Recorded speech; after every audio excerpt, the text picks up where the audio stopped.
you have a full stop. Correct? Everyone with me so far? This is how you have the first of the elements that draw attention or get someone to respond. The second is your frequency on your voice. Basically, does your voice go up or does it go down? Now, if we want to have your voice go up, what would we do in normal writing?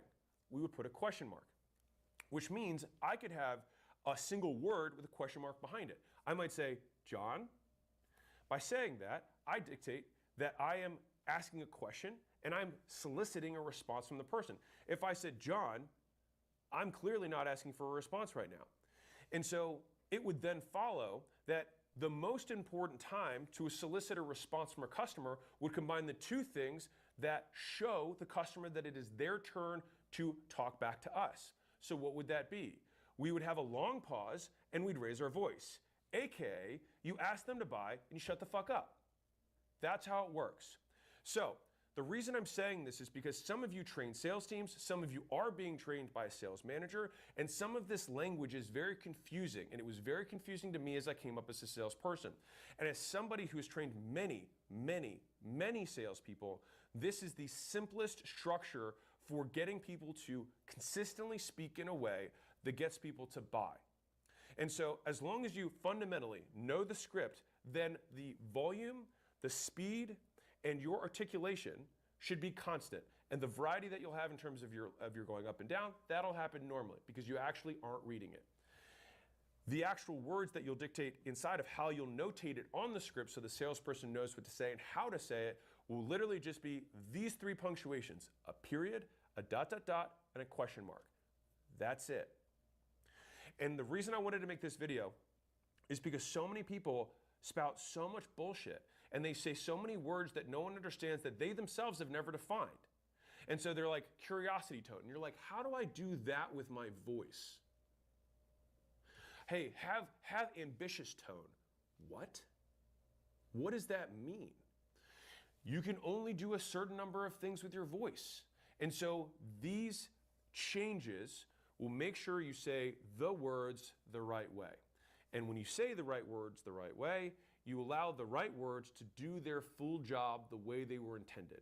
And by doing it this way, you will be able to duplicate the same sales process in the same people so you can get more consistent outcomes between reps and within a rep's career.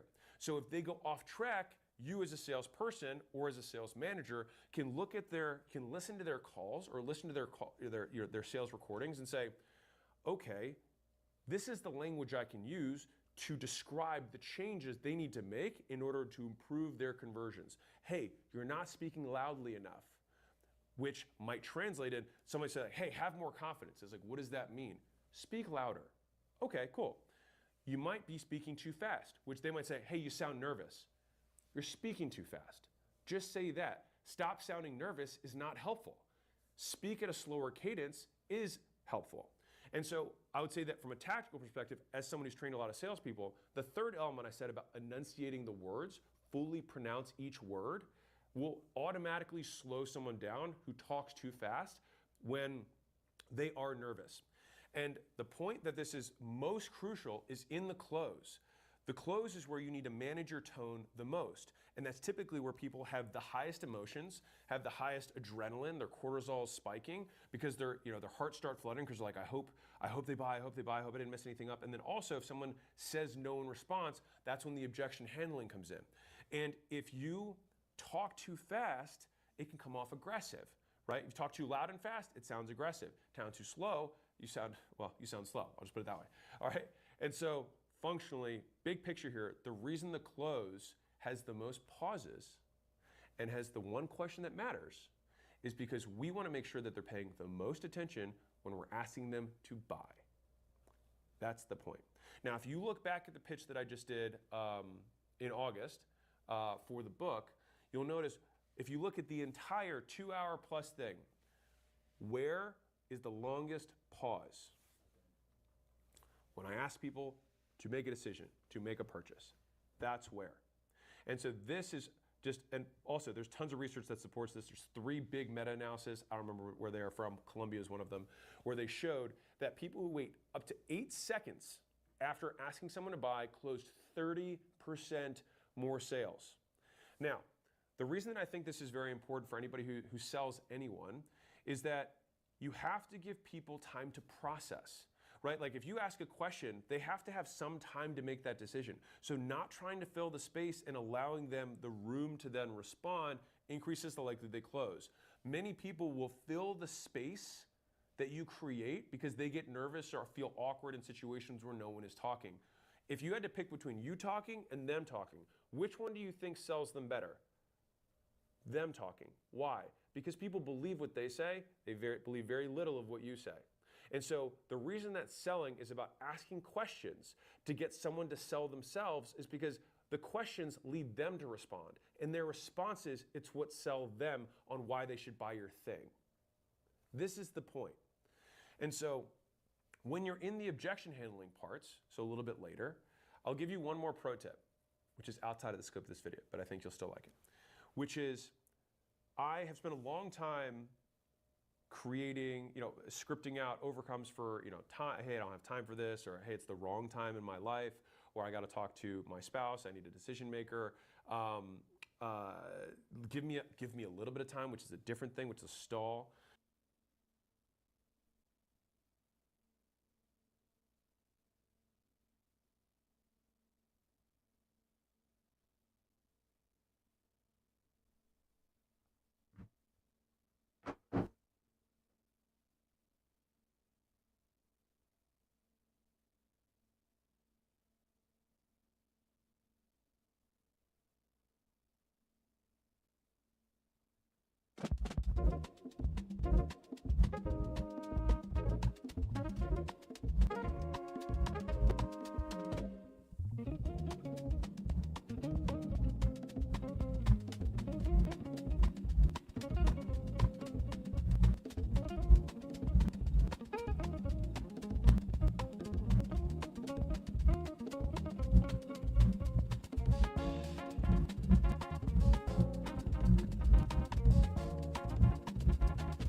Sorry. It was last year. You're like, okay, can you give me a specific example of like what's different from this year and last year? Well, nothing's different from this year and last year. Like, okay, so breaking down just like specifics here. So I'll also give you specifics, an example. Have ambitious tone. What? What does that mean? You can only do a certain number of things with your voice. And so these changes will make sure you say the words the right way. And when you say the right words the right way, you allow the right words to do their full job the way they were intended. And by doing it this way, you will be able to duplicate the same sales process in the same people so you can get more consistent outcomes between reps and within a rep's career. So if they go off track, you as a salesperson or as a sales manager can listen to their calls or listen to their sales recordings and say, okay, this is the language I can use to describe with your voice. And so these changes will make sure you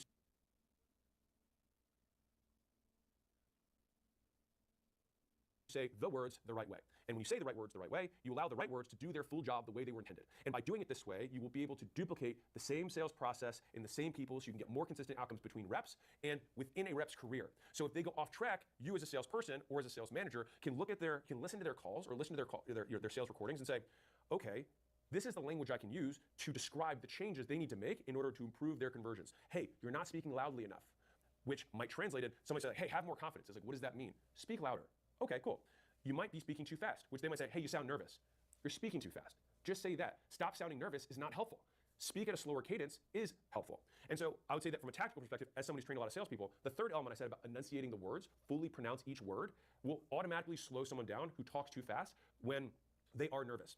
And the point that this is most crucial is in the close. The close is where you need to manage your tone the most. And that's typically where people have the highest emotions, have the highest adrenaline, their cortisol is spiking because their heart starts fluttering because like, I hope they buy, I hope I didn't mess anything up. And then also if someone says no in response, that's when the objection handling comes in. And if you talk too fast, it can come off aggressive, right? You talk too loud and fast, it sounds aggressive. Now too slow, you sound slow. I'll just put it that way. All right. And so functionally, big picture here, the reason the close has the most pauses and has the one question that matters is because we want to make sure that they're paying the most attention when we're asking them to buy. That's the point. Now, if you look back at the pitch that I just did in August for the book, you'll notice if you look at the entire 2-hour plus thing, where is the longest pause? When I ask people to make a decision, to make a purchase, that's where. And so this is just, and also there's tons of research that supports this. There's 3 big meta-analyses, I don't remember where they're from, Columbia is one of them, where they showed that people who wait up to 8 seconds after asking someone to buy closed 30% more sales. Now, the reason I think this is very important for anybody who sells anyone is that you have to give people time to process, right? Like if you ask a question, they have to have some time to make that decision. So not trying to fill the space and allowing them the room to then respond increases the likelihood they close. Many people will fill the space that you create because they get nervous or feel awkward in situations where no one is talking. If you had to pick between you talking and them talking, which one do you think sells them better? Them talking. Why? Because people believe what they say, they believe very little of what you say. And so the reason that selling is about asking questions to get someone to sell themselves is because the questions lead them to respond. And their responses, it's what sell them on why they should buy your thing. This is the point. And so when you're in the objection handling parts, so a little bit later, I'll give you one more pro tip, which is outside of the scope of this video, but I think you'll still like it, which is I have spent a long time creating, scripting out overcomes for, hey, I don't have time for this, or hey, it's the wrong time in my life, or I got to talk to my spouse, I need a decision maker. Give me a little bit of time, which is a different thing, which is a stall.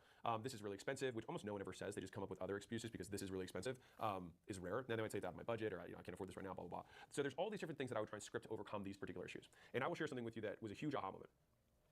The salespeople who close the most sales are the salespeople who ask the most times. Now, in hearing this, the immediate response from a simpleton or a mundane person might then say, oh, well, that means that you're asking me to be a really annoying salesperson. No. Why would that be? Because the opposite effect of this is that people get annoyed when you ask a lot of times. So it's a balancing act between I have to ask as many times as I can without pissing off the prospect, which then becomes the skill. The reason that I believe all of these overcomes exist is literally just to give you an excuse to ask again. And so if someone says, I have this issue, and you say, if we resolved it in this way, would that work? They might say yes, they say, want to buy? And so when we do that, it gives a reasonable reason for you to make the ask again, which then translated for me over time to, oh, so I don't even think the response to what they're saying, assuming it's not a true logistical concern of like, I can't make that date or whatever, something like I have 5 family members and you're trying to sell me a 2-seater and I need the whole, like if it's not a logistical concern, all the things match their preferences, but then they're just saying decision maker, time, money, etc. around the issue. We can just memorize 7 closes that anyone can learn that are universal closes. And so I'll give you an example of one of them, which is whatever reason they say, you would just take that reason and say, well, I think maybe that's the very reason you should do it. So I don't have time right now to do X, Y, Z. It's like, well, I think the fact that you don't have time is probably the reason you need this more than anyone else. I don't have money right now. I think the fact that you don't have money is probably why you need to do this more than anyone else. Because if it's a consumer product, I would say then it means you're going to care more than anyone else because you're going to be so invested in it. If it's a B2B product, I would say the reason that you need to do this more than anyone else because you don't have the money is because this is exactly what this B2B thing is supposed to help you with. You don't have enough customers. Our SEO is going to help you. You don't have enough. You don't have the right pricing and packaging, which is what we're going to help you with, right? Like the problem that you're using to not buy is the problem that we solve through you buying. And so that is one of the 7 universal closes. And so the idea is instead of trying to get really cute with, oh, I want to overcome this thing, I'm going to say this and then say that, you're never going to sell someone by being right, ever. It's kind of like winning an argument. No one wins an argument. And so like they will just feel bad and hate you, which you don't want. People don't buy from people they hate. And so the idea is how can we just reframe and then ask again? And that's it. And I would say from my experience and from looking at the sales data we have, you're only, and as much as people love to obsess about objection handling, myself included earlier in my career, you're really only going to pick up 20, maybe 30% of your sales after the no. The vast majority of the selling happens prior to the ask. And so that's 2 components. One is everything prior to them having the conversation with you. All of that has a larger influence on selling than the conversation you have. Now, from the beginning of the conversation to the close, those things absolutely do matter. And typically, you'll lose them in discovery. I would say of the places where most people mess up the sale, it's going to be discovery. Most people understand the pitch pretty well. Closing is fundamentally like if they say no, then you have objection handling. The intro is very short. You should know that like you can breathe it, of course, breathe in the script. But the discovery, the disco, is where most people mess up. And so I'll give you a little pro tip on discovery, and then I will wrap this little tonality guide, which is fundamentally what discovery entails is that we're trying to match their problems to our potential products and solutions. That's all we're doing. And so we ask them questions like, so what have you done so far to solve this problem? How long have you been struggling with this, X, Y, Z, right? We try to ask them questions so that they can say, I have this problem. That's the whole point. Now, what happens when you have somebody who's either not very communicative or somebody who's not that warm is they're going to give you one-word answers. They're going to give you empty things that don't give you enough ammo, enough meat to then match what they're saying to something that you sell. And so the way that you overcome that is something that I call pulling teeth, which is you say, can you give me an example of that? And the beautiful thing is that you can continue to repeat that basically over and over again. So they say, well, business isn't growing. And you're like, can you give me an example? They're like, well, I mean, this year is the same as last year. And you're like, okay, can you give me a specific example of like what's different between this year and last year? They're like, well, nothing's different between this year and last year. You're like, okay, so breaking down just like specifics here. So I'll alternate between specifics and example, and you just bounce back and forth between those things until eventually you say, you know what, I have the same amount of leads as I did last year. Okay, and here's the point where discovery turns valuable. You say, once you've got that meaty thing, you have to recap or chunk up, which it says, okay, so you're not getting leads on a consistent basis. Is that right? Yes. So it sounds like, we draw this inference, it sounds like you have a marketing issue. Is that fair to say? Great. What else do you think is holding back your growth? And so we continue this cycle, and then we say, great, can you be more specific? Can you give me an example? Can you be specific? Can you give me another example? You keep doing that until you have 2 to 3 key points that you have chunked up. And what do we do when you chunk up to, oh, it sounds like you have a marketing problem. Oh, you have a packaging problem. We're going to chunk up to the things that we sell. And so then when we transition, we say, hey, real quick before I dive in, it sounds like you said you have inconsistent lead flow, so you have some marketing issues we got to deal with. We need more reliability there. You said you have some, you're not making as much profit as you want per sale, so it sounds like we have some pricing and packaging issues. Is that fair? They say, right, okay. So if we solve this marketing and pricing and packaging issue, do you think it would help grow the business? They say yes. Then they've already accepted the sale. Now we say, great, now that you've already agreed that whatever I'm about to sell you, already would help you grow. Can I tell you about our things? I think it'd help you out given what you just told me. They'll say yes. Then you say, hey, I'm going to match the problem you just had, which was, so that for that marketing issue, because you're getting inconsistent lead flow, do you think it would help if you sat down and talked to one of our marketing directors who did this thing and cured cancer and was the best marketer in the world and did $106 million for this book launch? Do you think he'd be able to help you grow your $1 million business? Yeah, I think that probably help me out. Great, problem 1 solved. Second issue, but we can't really do the marketing unless we have proper pricing so we can increase the gross margin of the business so we can propel the machine. Is that right? Great. So if we were to have you meet with our pricing and packaging expert who only meets with home services businesses like yours and has done this for 6 years and has helped over 2,000 businesses, do you think they'd be able to help you with your pricing and packaging issue? They'll say, yeah, I think so. You say, great. Then I think you'd be a great fit, ready to rock and roll. That's it. Now, at that point, if you have a quote pitch, then you'd say, hey, the 3 ways we're going to do it is this, this, this. That's going to help you, create or resolve your constraint or resolve your, your overweightness, whatever it is. And then you make the invitation, and then you shut up. That's it.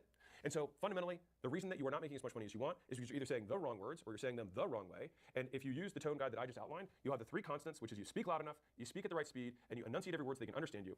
And then the 2 things that will only be variable in your script will be when you pause and when you raise your voice. That's it. The rest is hullabaloo and mythology, and this is what creates consistent sales. Thank you. My name's Alex Ramsey. I'll be here all week. Whew. Is that cool? Was that fun? Was that as good for you as it was for me? Okay. Gotta love tonality. Gotta love tonality. Okay. So, that was exciting, right? What's up, Saif Ali? You said hi, I'm saying hi back. Mr. Wannabe, what's going on? Squidlord, my business is producing revenue, but it's not cash flow positive. We're cutting off 2 bad partners and taking a business loan just to pay the bills. Any advice on what not to do from here? I don't like taking business loans to pay bills. I'm not a fan of that. I think we need to fix the business. Yeah, that feels a very high risk situation. Okay, where do content creators fit into social media workflows for service-based businesses? Content creators into workflows? I mean, you make content that gets them leads. That would be what I would imagine, and they would pay you to do that. Or you are the business owner, in which case you make content and then you get your leads for yourself. Charles Saloom, how would you sell new mothers and high-end baby clothes? Do you have shitty baby clothes? Does your baby look like it's homeless? Well, no more, because my fancy baby clothes will make your baby look rich. Because everyone wants fancy baby clothes. There's also an interesting company called Coterie that does this. They have like super luxury diapers. They're like cloth cotton diapers rather than the synthetics. You can look at their marketing and see how they angle them, by the way. With that being said, it sounds so simple when you explain sales, but somehow I mess this up. No, dude, you're not practicing enough. So the first part of this I said was you have to write the whole script out, number 1. Number 2, and assuming that script works, which I don't know if it does or not, but assuming that script actually is good, how many words are in the script? Let's say you've got 500 words in the script. That means you read it 500 times. Did you read it 500 times yet? Probably not. And so because of that, you probably struggle to think about what you're going to say next because you're thinking about what you're saying next rather than thinking about the prospect is saying. And so I'll give you one more tidbit on this, which is that every pitch to sell the same prospect is the same pitch up until you explain what they're going to get. And that's because you don't sell the product, you sell the man in front of you. It's like poker. You don't play your hand, you play the person, right? And so if I were to sell somebody who's overweight, the entire front end of the sale is going to be the same. I'm going to introduce it the same way, I'm going to set the agenda, and then I'm going to say, tell me what you've tried so far. And they're going to tell me all the same things they've tried so far, and they're going to tell me all the same struggles that being overweight has caused and created in their life. Only when I transition from there is it when I match what their problems are to what we sell. And so if I'm selling supplements, then I'm going to have it be more nutrition-oriented. If I'm selling meal plans, then it would be also nutrition-oriented, but different. I talk about the deficiencies with supplements. I talk about some of the benefits with nutrition plans. I'd say more holistically. If it was like, oh, it's because you don't have a high enough metabolism. The only way we can do that is through exercise. In the long term, we got to get you to gain some muscle. So whatever it is, the front end is going to be the same. And that's where most people mess up the sale. And so the whole sell me this pen idea, you never sell a pen. You ask a prospect, what is going on in their lives. And then if the pen matches their needs, you sell the pen. And really, you present the pen as the solution to the issue that they're not being respected in a certain way because they're using a Bic rather than a Mont Blanc. That's the idea. Okay, so with that being said, Alex brother, thank you, Alfredo. What is your experience on school communities for trades that also require some hands-on? I'm launching my school this month. I actually don't entirely understand the question. If you're saying, can I have something for other tradesmen to learn trades in a community? Absolutely, that's very straightforward. It's gonna be videos of you showing how to do it and doing it in the real world. The alternative is that you could host events in person. You could host that group digitally and then have those people come out to where you're at, your shop, whatever, and teach them what you're doing. If you're saying, I have a trades and I want to have a community for my customers, then it's gonna be more around probably their homes, if it's a home service, or their cars, if it's a, if it's a car thing. But fundamentally, you're probably gonna be more in the community business of like trying to just connect homeowners around things that they find mutually valuable. So I'm not really sure what your community is about, but that's how I think through it. So with that being said, you guys want, y'all are some weirdos. I'm reading these comments. Some of y'all are wild. Okay. All right, so this one is going to be on, what is this one on? Selling a one-to-one unscalable. Ooh, this will be a fun one. So this has been top of mind for me. So this is gonna be a good one. And for those of you who do use school,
share this video in the school community when it comes out because it 100% applies to many of you guys.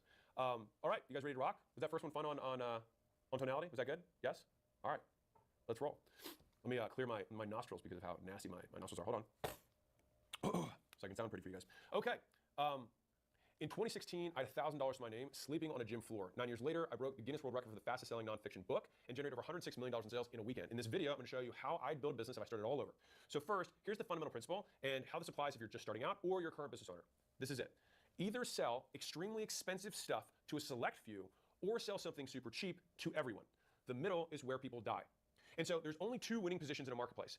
Either you have to have zero CAC, as in you sell to everybody because it costs you almost nothing to get customers, or you sell to a select few and you sell them with infinite LTV. So fundamentally, all businesses have the cost of getting customers and what you make from those customers as the core economic arbitrage that makes a business a business. You have a more efficient way of taking resources and allocating them to get superior throughput on the other side. That's literally what a business is. I have labor that costs me this much, and when I combine this labor in a specific way or combine these raw materials in a specific way, the sum of the parts is greater than, or the whole is greater than the sum of the parts, right? What I can create with them is worth more.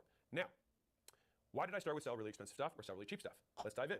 So having worked with thousands of businesses now, I can tell you that it is significantly easier when you're starting to sell extremely expensive to a select few. And the reason for that is that you have to make enough money to be able to serve the masses. So what do I mean by that? So if you look at Tesla as a great case study for this, Tesla started with a $250,000 Roadster, right? Clearly selling to a select few. And it was like a beta test car. So like it definitely wasn't like completely street ready, all this stuff. But from the few that they were able to make, they were able to get enough money or enough proof of concept to then eventually get to making the S, right? And then after making the S for a few years, then they were able to work their way down and make the Model Y and then eventually the Model 3, right? And so the idea is that you start high and then you can work your way down. And so despite what most people believe, one of the simplest ways to create an expensive offer is to sell your time one-on-one, even if it's unscalable. Now, I'll give you a personal story, and then I'm going to tell you why I think this is actually useful. So when I started my personal training business, which was a gym on Huntington Beach, I had a client who wanted personal training. Now, my gym wasn't a personal training gym. It was a large group training and semi-private training gym. I did all group. There wasn't any one-on-one. But this one guy got referred to me because he had some like specific mobility things and like whatever. He liked me, and so he ended up doing personal training with me. Now, this guy would do 5 days a week of 90-minute training sessions, which is huge for a personal trainer, right? So I'm making, I think I was charging $125 an hour or something. So I was getting almost like $180 a day for that whole period. So I just remember that I got something in the neighborhood of like $4,000 or $5,000 a month in cash. He paid me in cash. It was amazing. That I would get per month from this one client. And the thing is that I had my business to work on and all this other stuff, and he would come in the middle of the day because it was between my sessions where I could do this one training thing. And him me having that one-on-one time gave me the cash flow that I needed nothing from the business, so I could just keep reinvesting the business's money to growing it faster. And so a lot of people have this fear around like, oh, it's not scalable. It's like, it doesn't have to be scalable, right? Like when I speak to business owners, they have a lot of limiting beliefs around charging a lot of money or selling their time. And so I want to drive this point home and give you a lot of reasons to show why it is superior, especially when you're starting out, to sell your time one-on-one, even if it is unscalable. So let me kind of sell you on this. So number one is that you will learn more from fewer high-value clients. All right? And if you're around those higher-value clients, you will work with better people, and it will shift your belief set about who really is in the market. Anybody who sold cheap stuff for a long period of time assumes everyone is broke, right? Like if you've ever struggled to sell a $50 membership, as someone who has, it's insane when all of a sudden someone's like, here's 15 grand. You're like, what just happened? 15 grand? That's $3,050 sales that I'd have to make in order to get 15 grand. That's how absurd that is. But when it happens again and again, it shifts how you see money and what services you think about creating. The next one that people get hung up on is like, well, I don't want to sell my time because selling your time is what poor people do. Well, let me learn you some stuff, all right? Which is every single person on planet Earth earns money per hour. They just don't necessarily denote it per hour. But all you have to do is take what you made last year, divide it by 2,000, and guess what? Voila, you have your hourly rate, which means you worked 40 hours a week, assuming you work 40. And so even if you work project-wise, you spent a certain amount of time on that project, and you were remunerated, little fancy word. You got paid based on that work. And so even something like an investment, where people are like, well, you know, 40 hours a week, assuming you work 40. And so even if you work project-wise, you spent a certain amount of time on that project, and you were remunerated, little fancy word.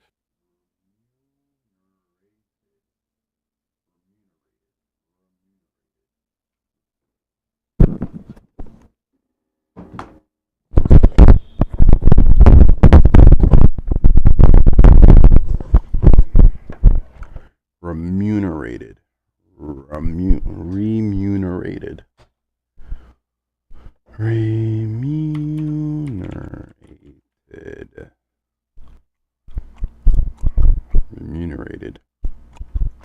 Remunerated. Remunerate. Remunerate. Pay someone for services rendered or work done. Remunerate.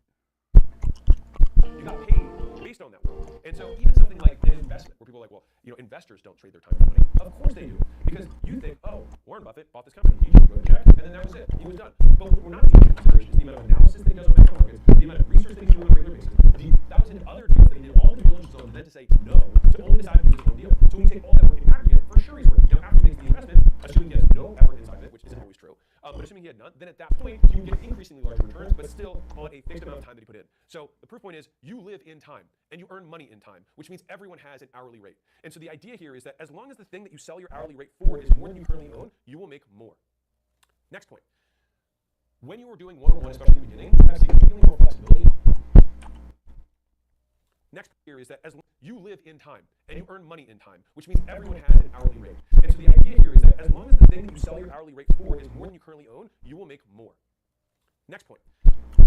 When you are doing one-on-one, especially in the beginning, you have significantly more. How much is that?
can change things on the fly. And also, when you have fewer clients, you can make these kind of quick iterations. So this kind of relates back to the first one. Like, you learn a lot faster when you just have these tiny little pivots. You don't have to change systems. You don't have to retrain staff. You don't have to look at the recode.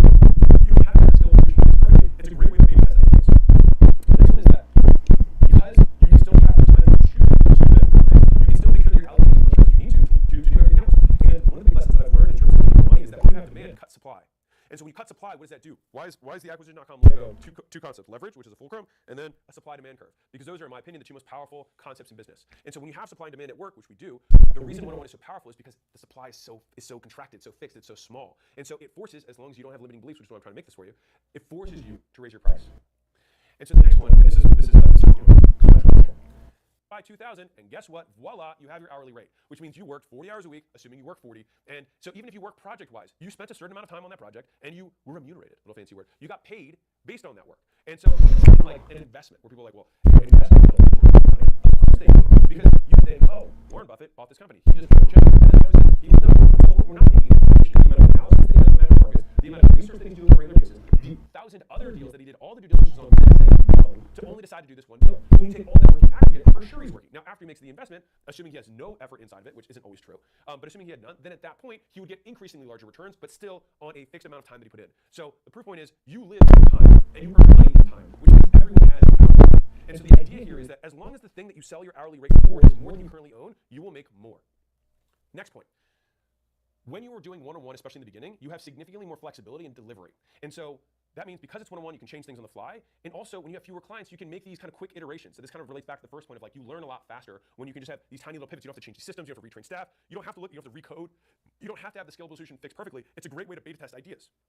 The next one is that because you can still cap the time that you choose to spend with clients, you can still make sure that you're allocating as much time as you need to do everything else. And one of the big lessons that I've learned in terms of making more money is that when you have demand, cut supply. And so when you cut supply, what does that do? Why is the acquisition.com logo two concepts: leverage, which is a fulcrum, and then a supply-demand curve? Because those are, in my opinion, the two most powerful concepts in business. And so when you have supply and demand at work, which we do, the reason one-on-one is so powerful is because the supply is so contracted, so fixed, it's so small. And so it forces, as long as you don't have limiting beliefs, which is why I'm trying to make this for you, it forces you to raise your price. And so the next one, and this is controversial. You make the money. Nobody else does. If you trade your time for the money, you have 100% margin. It's fantastic. Now some people are like, well, my hourly rate. It's not though. You're awake. Your hourly rate is the food that kept you alive. That is your hourly rate. Beyond that, the rest of it goes in your pocket. And so what people lack a consideration of is like, every business can have 5 one-on-one clients. Now, when you're like, how would I do this in a lawn care business? Well, it's just who's going to be your account rep. You can say some people get your cell phone and some people get the account rep's phone. Who's going to lead who's going to actually design the whole garden? Is it just one of my guys, or is it going to be me? There's always an opportunity to make yourself the super premium version of whatever it is that you have. And I so hardcore believe in this because let me give you another benefit of this. When you have a one-on-one, unscalable, super expensive offering, what it does is it also anchors the price for your more scalable, less one-on-one version of whatever it is that you do in whatever service business you have, assuming you're selling services, right? Even if you sell SaaS, software as a service, you can also sell the service for an amount of money. And so you will get higher conversion rates on the base because of the anchor you have above. Now, here's the fun part that I get excited about. So if you have a rat in a cage, okay, and you have one lever, then there's only one lever that the rat can pull, and they either pull it or don't pull it. Now, here's what's cool. When you introduce a second lever, no matter how bad looking it is, covered in poison and smelling bad, the probability that the rat will hit the second lever is above 0.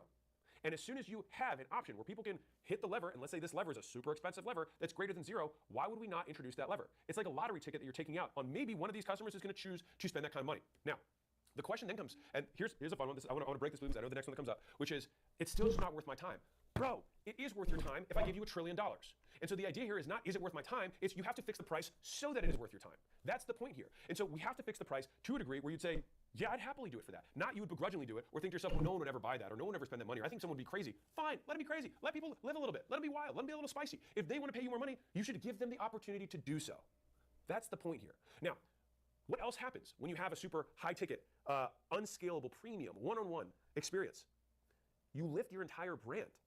Because if you charge $10,000 an hour, something absurd, doesn't matter, and the thing that you have is $100, you can then have a very natural narrative of, listen, a lot of people can't afford to work with me one-on-one, and that's totally cool. I've taken the lessons I have here and I put them in a scalable format for everyone. It literally increases the perceived value, not just from the anchor effect, but from the narrative, the association, the branding that occurs as a result. Because even if you charge that and no one ever buys it, they still assume, because that is the narrative and that's what you put in front of them, that big price tag, the value associated with it, still gets transferred to a degree to the lesser thing that you have that might be scalable.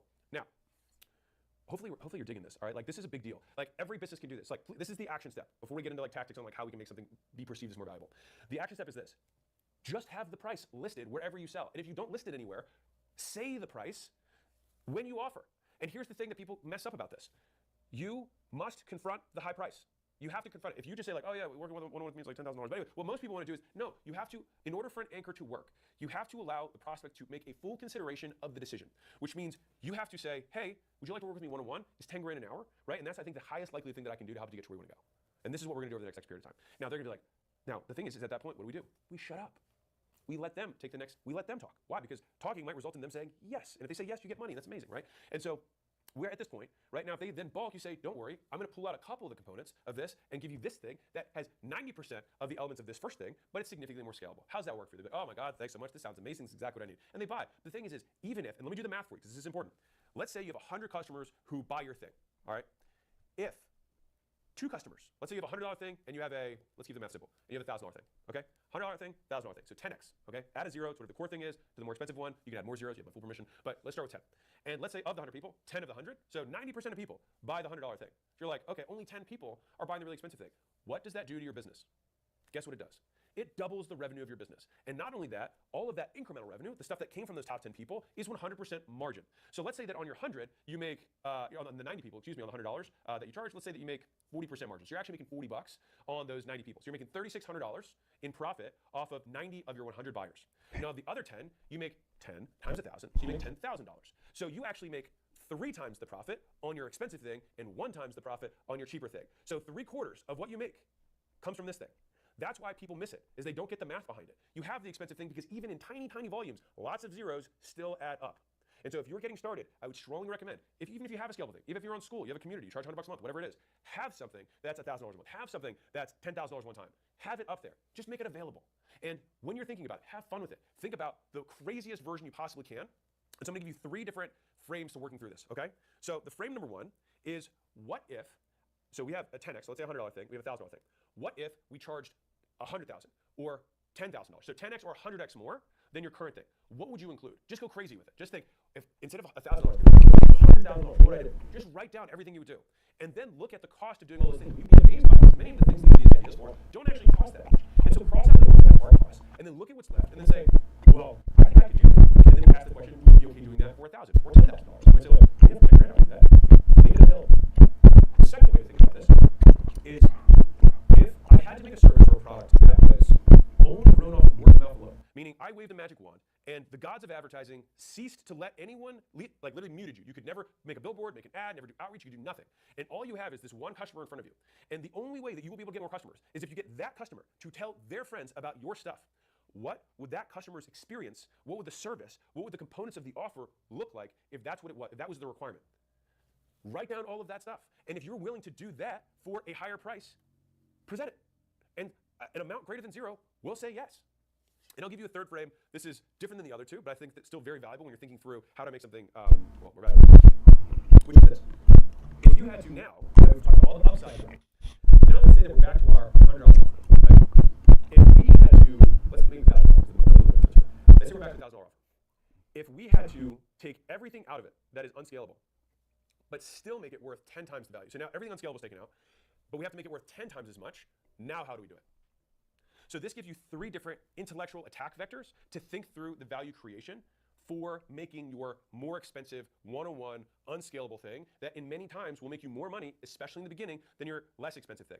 And the other part of this is that it makes for great marketing. One, because you can say, hey, this is one of my clients, one of my private clients, one of my individual clients. And what that does is people are like, oh, this guy must be a little bit, has more authority, right? On top of that, when you share the learnings from those quote private clients, it gives you marketing material to actually talk about, right? And where do you think your best case studies are gonna come from? There. And so you're gonna get amazing case studies. You're gonna have amazing marketing materials in terms of the learnings and lessons that you're gonna have. And then one of the things that I personally prefer is that these people are way cooler and they will be people that you actually end up being friends with that you like. And they're the ones who actually shift your worldview because you actually will spend more time with these people than all of these people. And that will shift you in the correct direction. Now, let's deconstruct value in a tactical way so that we can take the 3 frames that I just gave and do even more with it.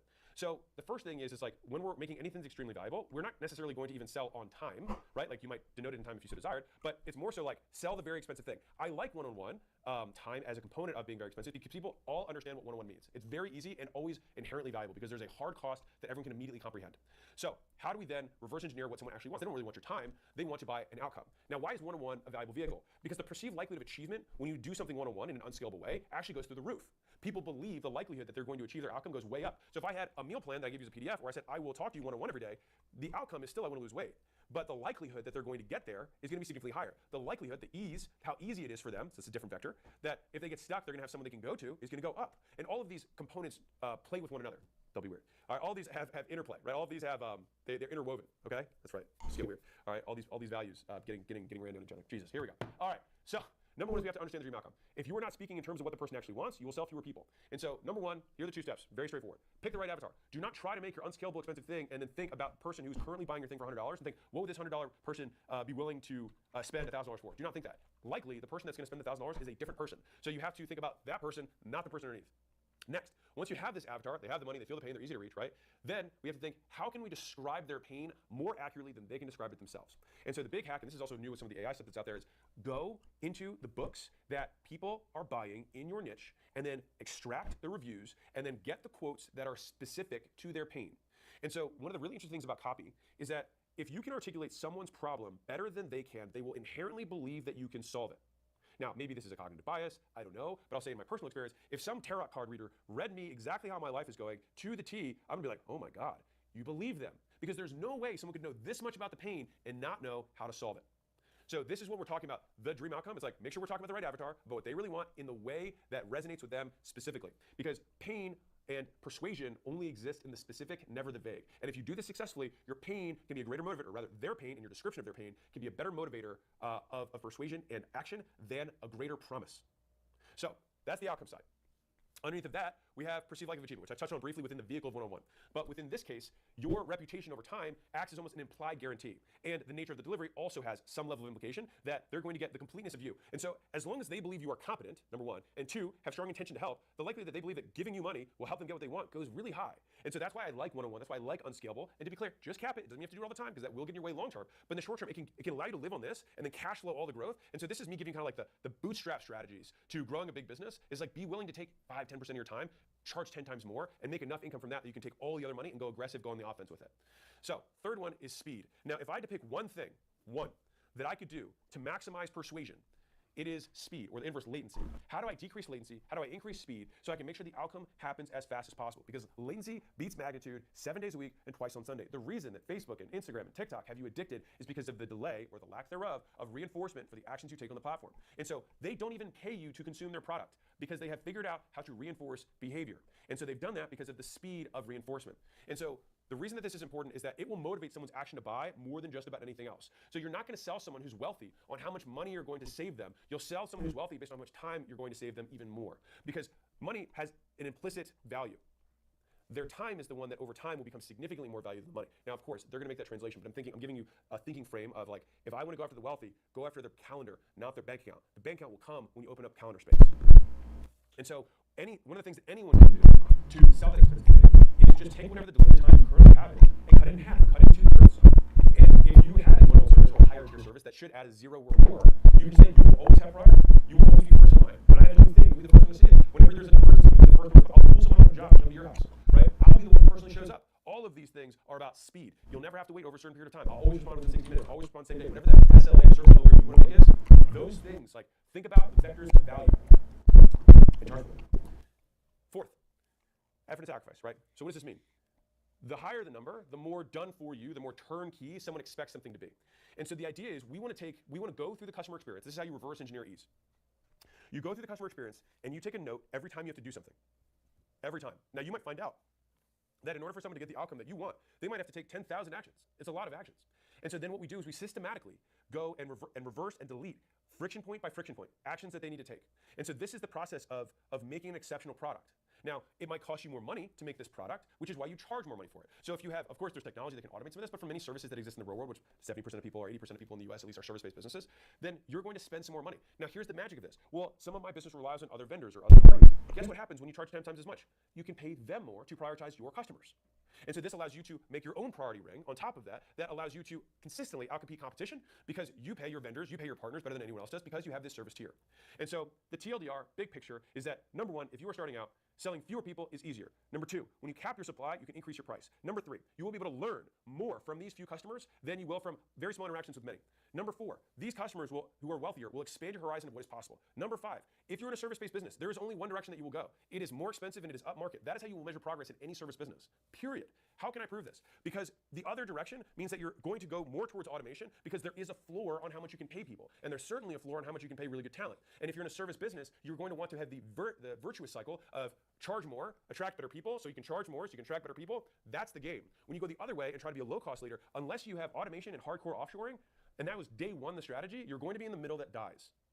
And so then finally, there's also a strong narrative that comes from the top down, like the Tesla story. We say, hey, I have my private clients. They are very expensive. You probably can't afford to work with me. Let me give you access in a more democratized way to the findings of this expensive thing, which have anchored my brand and the sales process so that people are more likely to buy this. Because no matter what, no matter how many customers you have, if you simply make a 10 times more expensive offer, you will have a percentage likelihood that is greater than zero that someone will buy it. And when that happens, you will be reinforced for doing so, and I think you will actually see how powerful adding one, sometimes two zeros to your price tag really is. Thank you for coming to my TED Talk. Charge more money. Good talk? Was this fun? How do you make three fucking from you advice? I don't even know what that means. Mutasem, media buying. You make no sense. Can you share word definitions from your Google spreadsheet? I'm glad you enjoyed my expensive talk. Okay, let's take some. I mean, I can do some definitions. I can do some chitter chatter. Better lessons than my business 3. Thanks, Dejin. I appreciate that. Let's look at Jay Holden. I'm 17, 1 year left in high school. I want to start a business, but not sure what kind or how to begin. Any advice on picking direction, starting would help with that. Honestly, go to school, skool.com, and just join a group. There's plenty of free groups that are in there for free. You don't even have to start a school community. Like, you can obviously do it, it's $9, but you can join tons of communities on there for free of people who have businesses and start businesses and teach about business stuff. You can also watch videos like mine, right? Obviously, we have courses on the site which are free. But at some point, you have to just take action. You have to just make a bet. You have to start. And I think the big issue when you're starting out is what I call the fallacy of the perfect pick, which is that you think that if you do enough analysis, you're going to pick so well that it's going to be successful. But the reality is that most paths with enough work will lead to success, and all paths have stuff that suck. And your level of subjective well-being in your life will be relatively fixed, with 80% of it being genetic. And so this idea that like, oh, I'm going to be so much happier, or all these other things, these magical rainbows are going to occur as a result of me making the right pick, is mostly fallacious thinking. And so fundamentally, if you don't like what you're doing, you can change what you're doing, and ideally find a business that allows you to do more of the things that you like doing. You will still do lots of things that you hate doing, but at least some of the things you do you will like, and that over time is the shift that you'll make towards building a business that you ultimately like. Now, part of the difficulty of this is that as you scale a business, you'll have to do more and more things that you don't like to do in order to scale it. And so we run into this very difficult contradiction where it's like, I built this business that I like, but I want to scale the business, and to scale the business, I have to do things that I don't like, and now all of a sudden I don't like the business that I have. It's part of the game. At some point, taking all the way to the natural extreme, you'll just own something that makes money. And so this is why all the paths start the same and end the same, which is that you own the thing, and the thing makes money, and you might be chairman of the board, and you have a team of people who are executives who run different functions or different territories that report into you. That's it. And so the idea of like, I don't like this business really means you don't like the current stage of business that you're in, which means that you lack the skills to move to the next stage, because I promise you the ultimate stage, the final stage, whether you're starting a SaaS company, whether you're starting e-commerce, whether you're doing a service business, a brick and mortar service business that's national, any of these things, all ends in the same place. You own a thing that makes money. And so we have this huge amount of pressure we put on ourselves when we're starting. We have to find this perfect thing. When in reality, the start game's the same, the end game's the same. It's just the middle that's different. So hopefully that helps you just take the first pick, because the reality is, I probably message in the chat, but most people in business do not start just one business. Unless you're Bezos or you're Zuck, your first one becomes $1 trillion company. Unless that's you, but since there's like 10 of those humans on Earth, the rest of us, most people start more than one business because you learn stuff. And then you're like, oh, you know what? Now I learned from this, and I'm going to use these lessons to start the next thing. Okay? So with that being said, you will have to go through this very terrible period between that start and that end. And I think I said this at the beginning, that people go through cycles. The last 2 videos I made, super tactical. One about tonality and sales. The other one was on selling a really expensive thing, especially if it's unscalable, especially if you're starting out. But this one is dedicated to I feel like if I'm Fran on the late night, like, hey, I'm putting this out there to all my mindset, Mosey people, all the folks that love the word definitions. This is for you. So if you're going through a hard time, which basically everyone in business is, because business, anytime business is basically always hard. So think about this. If you're growing, you have growing pains, and it is painful. If you are shrinking, you have shrinking pains, and it is very painful. If you're plateaued, you have plateauing pains. And so basically, you're fucked. Business is hard. It's going to suck. It's going to be painful at all stages. Going up, going down, or staying the same. All of them suck. And so having frameworks to think through these things can make it a little bit more bearable. So without further ado, this is for you, my man. I think it was Salim. I think it was. You asked, and therefore you shall receive. All right, let's do it. Julian, run it. So, I'll make my voice pretty for you guys. No matter what your goal is, you will suffer to achieve it. So pick a goal that's big enough it's worth suffering for. I'm Alex Ramosi. I've been in business 14 years, and just a few months ago, I broke the world record for the fastest-selling nonfiction book in history and generated over $105 million in book sales within 72 hours. And I've distilled everything I've learned from that experience and a decade of building businesses into only lessons that truly matter for achieving big-ass goals. And starting with number one, poor people suffer, rich people suffer, single people suffer, married people suffer, entrepreneurs suffer, employees suffer. Suffering is a fixed cost of life. So pick a life, pick a goal worth suffering for. Your business will be painful when it's shrinking. It will be painful when it's plateauing. It will be painful when it's growing. And so the biggest alpha that we can generate as entrepreneurs or as human beings is picking destinations that we believe are meaningful enough for us to get through the hard times, right? I think it was Viktor Frankl who said, a man who has big enough why can bear almost any how, right? And so the idea is that the how we know it's fixed, it will suck. It will suck. And the flavor of sucking will change. That sounded a bit rare. The flavor of how much this, I can't even say, the shades of suck, 50 shades of suck, all right? Sometimes it will manifest as uncertainty. It will come in because you don't know what you have to do, but you have to take action either way. You know you have to do something, you don't know what to do. And so you have this fixed cost that you will incur for taking this action, for spending this money, for making this bet. Now what? The casino table has odds that aren't predetermined. You don't know if you put it on 32, you get 30x, or if you put it on red, you get double, right? You don't know that. You don't know it. And so you basically just have to put your chips on the table and hope. And that consistent process of making bets with uncertain payoffs is incredibly painful. It's almost the antithesis of what allows you to survive. And so you have to go against your human instinct of surviving to make it through in business. Because if you had that instinct naturally, you'd say, oh, these berries, I'm just gonna go eat them. And then you eat them, so variable, and then you die. And then your genes wouldn't proliferate. And so the genes that we have are literally meant for us to survive, not for us to build big businesses, because the entire process is horrible. And so this ties directly into something that I mentioned at the start of this, which is that no matter what your goal is, you will suffer in order to achieve it, right? So just pick one that is big enough that it's worth suffering for. And so the other part of that pain, so one is uncertainty. Some of the other pain is from outside people, right? If you do nothing or you do anything, people will criticize you. They'll criticize you if you do nothing. Like, think about it. If you he doesn't do anything, you'll get criticism. If you do anything, they're like, oh, he's doing it. Look how stupid it is. People will criticize you. So the idea is do things that it is worth being criticized for you. And to me, pursuing goals, my own goals, is worth being criticized for. Like if you believe that you want to make this difference, make this change, help people out in some specific way. I think Alex Becker said this, and I just love this. He's like, you have to embrace the cringe. Like whenever you start at anything, you will suck and you will be embarrassing. You will look back at yourself and you'll be embarrassed. Think about how you were as a toddler. Think about how embarrassing you are probably to your parents or were to your parents when you were a child learning how to be a human. It doesn't mean that being human and not living is not worth doing. It just means that you have to go through that phase. And so that's big picture number one, is that the cost of the suffering is fixed. We just have to, what we're looking for is arbitrage in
That's about to turn like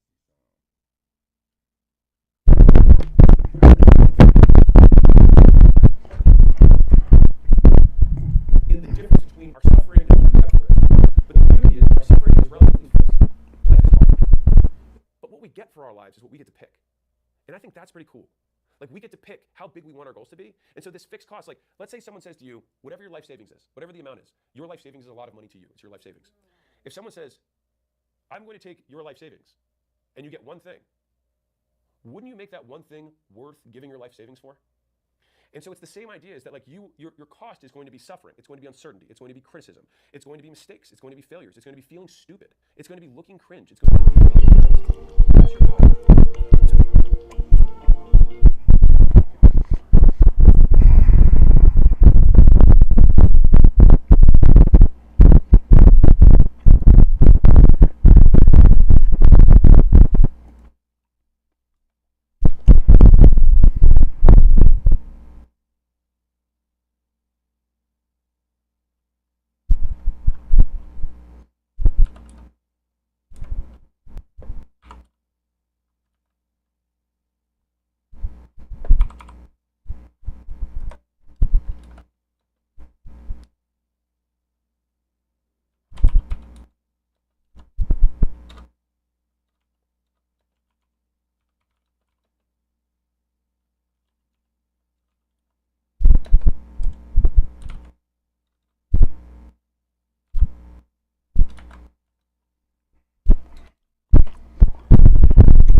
Staying in on the weekend, right? They trade it for sleeping in.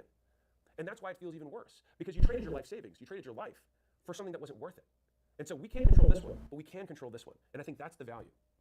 So it brings me to my second thing. You can beat 99% of people. You can master the shame of rejection, the boredom of repetition, and the pain of fear. You can beat almost anyone at anything if you're willing to fail 20 times in a row, look stupid in front of people that you care about, and keep going long after you stop being convenient. So let me unpack that for a second. So in 20 hours, most people can achieve a base level of competence in just about any skill. And that includes money-making skills. That's what's crazy. Like, you want to learn sales? Your first 20 hours of sales, you will learn more about sales than all of the videos and all the books you've ever read. Because you have so much more feedback because you're actually doing it. That's the thing, is that you need feedback cycles to learn. And learning, for everyone, same condition, new behavior. So if you watch more videos, but your conditions are the same, and your behavior does not change, you entertained yourself. You did not educate yourself. Learning only manifests with a change in behavior in the same conditions. And so if you're going to consume stuff, you have to act on it in order for learning to occur.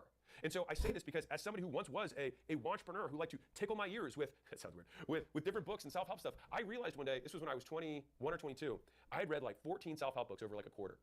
And I was like, I'm gonna read a book a week, that whole thing, right? And I realized at the end of the 14 books, I was in the same job, working in the same city, and nothing in my life had changed. And so I was like, well, then what was the outcome of those books? What was the point of reading them? And then I was like, oh, if I don't do anything, nothing's going to happen.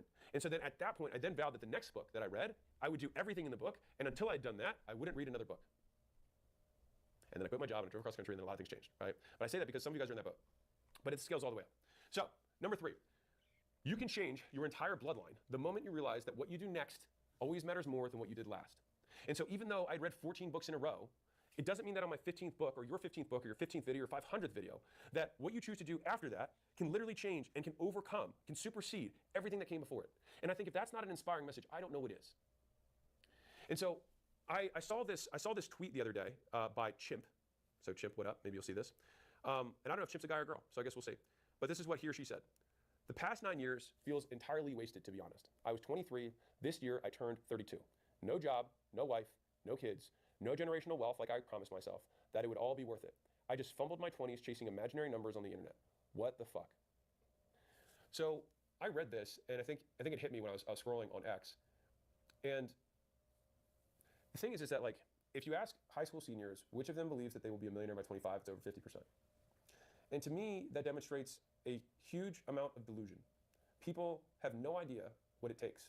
And to the same degree, the fact that governments, will give $100,000, $200,000 loans to people who've never made money in their lives to earn a degree that has no earning power anymore at all is unbelievably irresponsible and arguably unethical, because you're talking to somebody who barely has any life experience. And so when I think about that last line, though, I just fumbled my 20s chasing imaginary numbers on the internet. I can promise everybody who's listening to this that in every realm of human endeavor, there is a significant amount of volume that is required in order to unlock a new skill. The amount of volume is different by person. Some people learn fast, some people learn slow, but everyone learns eventually. And so if you want to take the position that you will learn eventually, no matter how bad your genetics, no matter how bad your upbringing is, which is the position that I prefer because it's under your control, then you just have to do so much volume that it is unreasonable that you fail. And so I see this and it's like, I fumbled in my 20s chasing imaginary numbers. To me, I hear that and I think like, you don't have a wife. How many dates did you go on? And to be clear, maybe, well, I said Chips, I didn't say the actual name of the handle, but like, how many dates did you go on? Did you go on 10? Did you go on 100? Did you go on 500? Now you might think to yourself, wait, well, I can't even get dates. Then I would say, okay, how many girls did you ask out? 1 a day? 5 a day? 10 a day? I don't leave my house. Okay. How many times do you leave your house a day? Right? Like all of these things can be solved with volume. And it's just that like, it's just people radically underestimate how many repetitions it takes to get good. Like people saw the presentation that I gave at the book launch and they're like, oh, Alex is such a natural. Like if I've posted some of my early videos, I do not sound natural. Like this does not sound good. I do not sound cool. I have virtually no achievements to my name. Now at that point. And so one thing I will say in terms of having some level of confidence is this. Extrapolate your past success of any kind to your next success. So what does that mean? So I tend, and I actually think about this like, well, I won't go in that direction. If you were good at one subject in school, and it's like, okay, if I was good at that subject, then I can be good at all the subjects. And then once you're good at all the subjects, it's like, okay, well, I did pretty well in that grade, then I can do well in all the grades. And then once you do well in all the grades, then you graduate and you're like, if I did well in all the grades, I could probably do well at working out and get in shape. I mean, there's no reason I could apply all that work here and I can't apply that work here. And then all of a sudden you're like, well, I'm not rich, but like I'm in shape and I did well in school. And so I can apply that work ethic and that thinking of just doing repetitions, doing the studying, doing the work, that I'll be able to figure out this new job, or I'll figure out this new role, or I'll figure out this new AI system, whatever it is. And I think I can apply that to this. And so fundamentally, what separates humans from other animals is the ability to apply the transitive property. If A equals B and B equals C, then A equals C. That transition is what separates humans from everything else on Earth. Just being able to say, oh, then A equals C if A equals B and B equals C. And so the idea is that we have generalizable skills. You can learn how to work hard at anything. And just about everyone here has worked hard at something. Maybe it was video games, maybe it was one particular course in one particular year for one particular teacher, but you have done something. And the idea is to take that something and say, because I did it that time, I can do it again. And to be able to consistently apply that, and then what happens is you create this snowball until eventually you have this feeling that you walk in a room and you're like, I am inevitable. I may not get it the first time, but I will fucking get it. Because I will either die or I will figure it out, and I've got a lot of life left to live. So if you're under 30 and you have no responsibilities, I recommend working as many hours per week as humanly possible, because you will never be able to work this hard again. And the compounding effects of a few years of hard work like this can set you up for your life for decades. And this is what I think people miss out on. It's like we have this crescendo, we have this early part of the skill gap. It's like, why would we not want to shovel as much towards that as we can? Now listen, I want to be very clear. If you were like, I love my life the way it is, then you won. You're great. Like, hallelujah. I'm on your team. You've already won. Teach the world. All right. But for everyone who's dissatisfied with where you're at, and if you don't have these responsibilities, you're like, well, I have 3 kids. It's like, okay, then you have trade-offs. I mean, straight up, you've got trades. But if you don't have those responsibilities, and you do have the time, and you do have the energy, and you are not happy with where you are, or rather, you would like it to be better, your business to be better, your career to be better, whatever it is, verify that. why not give this time and this energy? Because that is the time you have it. You will never have fewer responsibilities than you have now. And I think it's worth digging the well before you're thirsty. Because having to do that later, not to say impossible, just harder. And to be clear, some of you guys are in that position, like, dude, I got a wife and kids, now I'm gonna start my thing. Amazing. It's gonna be harder for you. Here's the plus side. You got more experience. So you can be more strategic with your effort. That's the pro. You look at every pro athlete, it's like by the end of their careers, they're conserving their energy better, they make the right, they strike at the right times, their technique is better, right? But they don't have the sheer power, they don't have the sheer strength they had, their quickness, the flexibility they had in their youth. And that's what expands people's careers, because in the youth, like you don't have the experience, you don't have the technique, you don't have this, but you have all these other things. And that's what creates longer, and it changes how people fight, how people do anything. And so every position has advantages and disadvantages. And so I'll say this one other point, and then I'll move to my next point, which is this. Every position on the board has an advantage, right? If you have nothing to lose, then you have nothing to lose. If you're like, I have nothing, it means you have nothing to lose. I don't know how to say that differently. And so the idea that you are in the position where you can literally take endless, unlimited lottery tickets from life, which means you try it, and you try, and you try, and you try, because your downside is 0. You have nothing to lose. And so, fear comes from having something to lose. And so in order to be fearless, we have to come to the realization that nothing in this world belongs to you to begin with. Like, we're just passers-by. Even if you accumulate whatever assets you think you are, you just push your chips back at the end of the game anyways. And so it's just a game. And so you're somebody who has no chips, but the one thing that's different about poker versus real life is that the chips you get replenished every day with the minutes of time that you have. And so you could run out of chips, but you still have time. Now, if you run out of chips in the real life, out of coins, right? Game over. But until that day, you can play every day. And I think that when you have a capped downside and uncapped upside, that is the recipe for opportunity. Which brings me to the next point, which is that entrepreneurship is one of the greatest vehicles of personal development because it forces you to confront every weakness that you've been avoiding. The market, your customers, your competitors won't let you hide from yourself. And 10 out of 10 times, the person limiting the business, limiting your growth, is you. Real, right? Like entrepreneurship. Like the reason that I'm such a fan of this and why I talk about it so much for people who are, in the game or not in the game is that like the amount I've grown as an entrepreneur versus when I was not an entrepreneur, it pales in comparison because people want to protect your feelings. Your friends, your family, they don't want you to feel bad. The market does not care. And if you want truth, the market will give you the truth. And as long as you can humble yourself and listen to the market, it will tell you where you suck. If I made content that no one liked, I would have to change, right? I'd have to change what I was doing. And if you make products that no one wants to buy, you have to change what you're doing. If when you get in front of somebody and no one wants to buy, you have to change what you're saying, period. But if you go and do that in front of your mom, she's like, great job, Timmy. It was really good, great job. So it just fluffs you. It's not real. And so I think that over time, what happens is people end up optimizing towards reality, truth. And I think entrepreneurship is one of the best vehicles for that. So one of the next issues is that like most people think the hard part is getting started, but the hard part is continuing to do the work when the excitement wears off and the grind, the repetitions, the volume without variety feels hopeless. Your inability to work without reward for an extended period of time will hurt your potential far more than your lack of talent. Real. Because the most dangerous person in the world is the one who continues to show up every day, even when the rewards are not guaranteed. Your potential is determined by the amount of uncertainty that you're able to tolerate and how long you can tolerate it for. This is what people miss. Like if you want to be dangerous in any domain, your potential is determined by how much uncertainty that you can tolerate, how much can you deal with, how much can you take, and how long you can take it for. So Sam Altman said this from OpenAI. He said, I still think one of the last alphas that exist in terms of a superior return on effort is long-term thinking. He said, because so few people are willing to do it. Actually think in terms of 1 year, 5 years, 10 years. Most people can't. And I get that you can't have a vision if you have bills to pay, if rent is due. I understand that. And so this is why I'm such an advocate of like, get yourself out of the hole as fast as humanly possible. Like, do whatever you got to do to get your oxygen mask on. Work 3 jobs, right? Do your main thing, get your side thing going. Like, do whatever it takes so that you can get above that, just get your head above water. At that point, options open up. And so one of the difficult parts of living in general, and so somebody asked for a definition, I'll give you one, is that if you feel sad right now, it's because sadness comes from a perceived lack of options. That's why it feels so hopeless, because you don't know what to do. And typically you don't know what to do because you have defined rules that you arbitrarily have chosen to live by. You have seen consequences that are bearable as unbearable. I could never say that to my parents. I could never leave my friends. I could never leave this city. You say these nevers, these absolutes, it would be impossible for me. But of course that's not true. What it really means is that you are unwilling to make a trade. And so when you are sad or you feel bad about your existing circumstance, the question to ask is, what trade am I knowingly or unknowingly unwilling to make? Because there are always more options. I think Harvey from Suits, who's like the big lawyer, he says, someone points a gun in your face, what do you do? He says it to his mentee. I think his name's Mike. And he says, I don't know, you just do what they tell you to do. He said, no. He's like, there's 100 things that you can do. He's like, you can grab the gun, you can shout, you can ask for help. He's like, there's 100 things that you can do, but sadness comes from the perceived lack of options, not lack of options, from the perceived lack of options. And so the big point here is that you can create options for yourself by changing the trades that you're willing to make. Being willing to tolerate things that you were beforehand unwilling to tolerate. And what happens is, and I think the reason that like people feel like the only option they have is to like off themselves, is because they just feel like one path is unbearable and all other things, all other trades they're unwilling to make. And a clear, I don't even get into mental health stuff, so I'm not going to. We'll end up clipping that out of the main one. I don't even feel like dealing with the comments, Jesus. But it's fucked for me because I try to share the things that have helped me, and I get a lot of messages when I talk about that stuff, but I also get the amount of just like victimhood. It spikes with anything related to that stuff. And I say this as someone who had a family who struggled with mental health. Like, I wholeheartedly understand the struggle. And I share this because it is what helped me. And like when I talk about options, like the perceived lack of options, like when I am sad, and I get sad, and I think part of that is genetic, I think to myself, like, what trades am I unwilling to make? What impossibilities am I thinking are impossible to work? And then what is the consequence of that? Because fear only exists in the vague, not in the specific.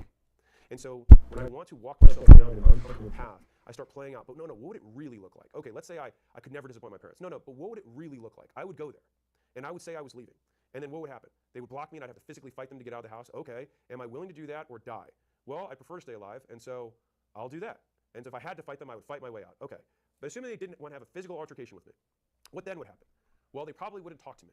Okay, well, there's probably been times in my life where that was a nice thing. Okay, Okay, but you wouldn't be able to come home for holidays. I can do a Friendsgiving type of things. Christmas, I can solve Christmas. That's not a huge deal. Okay. What else? He's like, okay, so the cost of my dreams is not getting texts from my parents and not being able to have specific foods on specific days of the year. That's what I'm unwilling to suffer. That's what I'm unwilling to trade.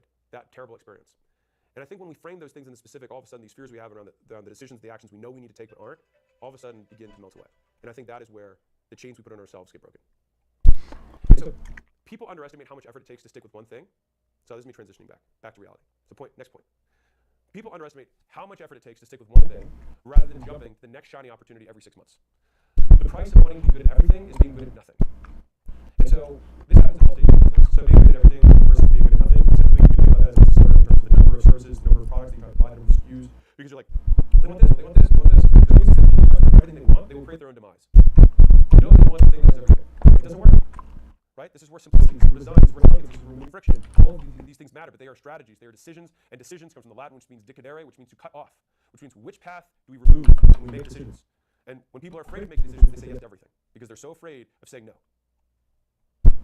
And so the effort that it takes to compound is the length of time you have to say no to everything else. It is the paths untaken.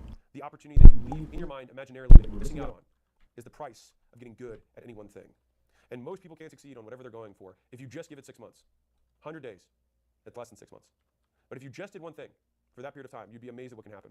There's a company that is beating Y Combinator in terms of its returns. It's called HF0. They've like tripled Y Combinator's returns. Let me tell you their operating model. So first off, of course, they've got a lot of founders that apply because they now have a reputation. But I think something in the neighborhood of, they promise like the average company had like 70% of their companies get to 2 million in ARR within 12 weeks. Which is pretty crazy, right? 70%, very high success rate. So how are they able to do this? This is what they've operationalized. They operationalize putting someone in a hole and not letting anything bother them.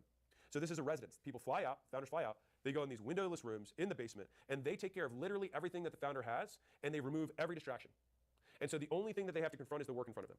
And so what they have found is that the compounding effect of having full context of big, hard problems in your head, where you don't have to switch contexts because you have to take a call or do a meeting or someone says something mean to you online, where you actually could just wade through and swim through these complex problems, the compounding returns that comes from that time of uninterrupted flow, that is where huge amounts of value get created. And it is impossible to do that if every 6 months you change your mind. And so you get lucky by staying in the game long enough for luck to find you. You can't meet someone who's already decided that they whatever it takes for as long as it takes.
That's it. Start, and you'll figure out the rest. Because sometimes you have to be the only one who believes in you. And we are rewarded as entrepreneurs and human beings for believing in ourselves more than other people do. Like that is the gift that we get. And that is why entrepreneurs earn disproportionately more than others. And not all entrepreneurs. In fact, the majority of entrepreneurs make less. But there are a select few entrepreneurs who make significantly more. And it's because they were able to stick with the uncommon path for an extended period of time, long after it made sense reasonably for them to stop, said no to imaginary opportunities in their minds, and were willing to make trades. And so right now, like everything that we want in our lives is a few trades away from where we currently are. It's just that the trades that we have to make are trades that are so deeply embedded in our belief system that we don't even see them as possibilities. And so one of my favorite quotes of all time comes from Orson Scott Card. He's the writer of Ender's Game. This is my adaptation, so paraphrasing. We question all of our beliefs, except for those that we truly believe, and those we never think to question. And so the reason that sadness is a perceived lack of options is it means that we have beliefs that are so deeply ingrained in us that we aren't even cognizant. We are not even conscious of the fact that we believe these things so deeply because they are so embedded in our reality that we cannot see reality without them. And this is why like a great amount of my time has been dedicated to defining terms and defining words so that I can try and see reality more clearly. And I think that if you see someone who's able to consistently get what they want, it's because they're able to make better trades or better bets than you are. And so it is always worth learning from anyone who gets what they want, because you can model aspects of their behavior, and then more importantly, aspects of the weights that they put on decision making to predict outcomes. Because the better you get at that, the more you get what you want. And if you don't have what you want, then that is the skill deficiency, is that you do not see reality as it is, you see reality as you want it to be, which is not reality. It is distortion. So anyways, hope you guys, when is the definition book coming out? I don't know. I have a full book's worth, that's for sure. I have a lot of them. I had one that came out today, actually. No, I won't blast them. I'll say in the future. I'll say in the future. I had somebody on my team did something. I was gonna zero debt is the goal. Okay, Sai, zero debt is the goal. So, big picture. If that's the goal, you have to stop spending money and you have to start making money. So let's walk through this for a second. Let's just take the logical extreme. Saving money is a really interesting one because the trades are so clear and yet there's so much emotionality around it. Like, let's say that you have a wife and 2 kids. I'm not saying you do, but let's say you do. The question is like, is there anywhere on earth that you can live for free? The answer is yes, there is. There's ones provided by the government, and you probably, if you have a parent who might be willing to let you crash, or you have a friend or a friend's family who might be willing to let you crash, those are things. Now you might be like, I'm not willing to inconvenience someone like that. And it's like, fine, that is a trade that you're unwilling to make. And so again, if we can always frame the things that we're not willing to do as trades we're unwilling to make for what we want, then at least you're conscious of that. And then you can at least ask the question like, if I could be debt-free in 12 weeks rather than debt-free in 2 years, would it be worth the uncomfortable conversation and having that friend think that I'm lame? For some, the question is like, how much is your life worth to you? A year and 3 quarters? For a conversation or 2 of shame? To me, that's not a bad trade. Conversation or 2 around that you feel shame and you feel like less than or unworthy to get a year and change back, all day. And so this is the whole thing where ego keeps you poor. Ego prevents you from getting what you want. It's because we're trying to live through other people's eyes of what we want them to think we are. And it's a farce. It's imaginary. It's not real. And so I'll leave you guys with that. That is my 2 cents on some of the hardness of getting where you want to go. And hopefully that was helpful for at least one person. Cool. All right. What we got on time? We have 10? Oh, 30. Oh, rock and roll. That's before the hot song. Yeah, rock and roll. Okay. Nike said it best, just do it. Yeah, I agree with that. And saying a lot of value out of the stream. Thanks, Metrics. I appreciate that. Mr. Clean, how would you reverse engineer offers in the AI space to conclude what to start pitching? All right, this is a real one. AI. So people are like, how do I make an AI offer? Okay. AI does the same stuff humans do, right? Right. So the problems that humans currently solve for other humans are the same problems AI solves for other humans. No one wants to buy AI. People want to buy the solutions AI provides. Just like you don't buy drills, you buy holes. The drill is the vehicle for getting the holes. And so if you want to sell AI stuff or AI solutions or AI implementations, you don't even need to mention AI. You just need to say the benefit of the experience they will have after AI is installed. Said differently, hey, are you having trouble getting back to all of your leads? Do sometimes your front desk miss inbound calls with highly qualified customers that you then lose to your competition? If you had to roughly estimate how many sales per month you're missing because the phone isn't getting picked up fast enough, people aren't getting responded to on time, and you're not getting enough information per customer on a timely basis, that person might say, probably $5,000 a month. You say, okay, if I could take care of that for you for $5,000 one time, would that be worth it for you? And they might say yes. And you say, I want to be clear. If I can truly solve this, it takes me less than 20 minutes to install. Will you be upset about that? You still get all the benefits? No? You can do 20 minutes. I'll pay you even more. Fantastic. what I'm going to do is train an AI agent, and I'm going to have it pick up all your phone calls. You already have all your recordings that I'm going to use to train it on, and I'm going to do all that training on my own time, and then I'm just going to install it. And as long as you like the way it's picking up and that it beats the performance of your existing front desk girl or guy, will that be satisfactory? Yes, fantastic. So the point there is that you sell AI by selling the problem it solves, like you sell anything else. Don't try and sell AI. No one cares. It's just jargon, and most people who are buying it don't even understand it anyways. So just sell what it does. What's in it for me? Always the thing. Okay, let's see. Put that up, Jose. Okay. Experience they will have after AI is installed. Said we have 10? Oh, 30. Oh, rock and roll. That's before the hot stop. Yeah, rock and roll. Okay. He said it best, just do it. Yeah, I agree with that. And saying a lot of value out of the stream. Thanks, Patrick. I appreciate that. Mr. Lane, how many engineer offers in the AI space include 1-2-star teaching? All right, this is AI. So, you're like, how do I make an AI offer? First engineer offers in the AI. You know, first engineer offers in the AI space include 1-2-star teaching. All right, this is a real one. AI. So, your offers in the AI space include other people's eyes and what we want them to think we are. Does the same stuff humans do. Also, highly qualified customers that you can lose your competition. If you had to roughly estimate how many sales per month you're missing because the phone is getting bigger fast enough, you're responding to on time, and you're not getting enough information from the customer on a timely basis, that person might say probably $5,000 a month. You say, okay, if I can take care of that for you for $5,000 one time, would that be worth it for you? And they might say yes. You say, I want to be clear. If I can truly solve this and it takes me less than 20 minutes to install, will you be upset about that? You still get all the benefits. No, you can do 20 minutes.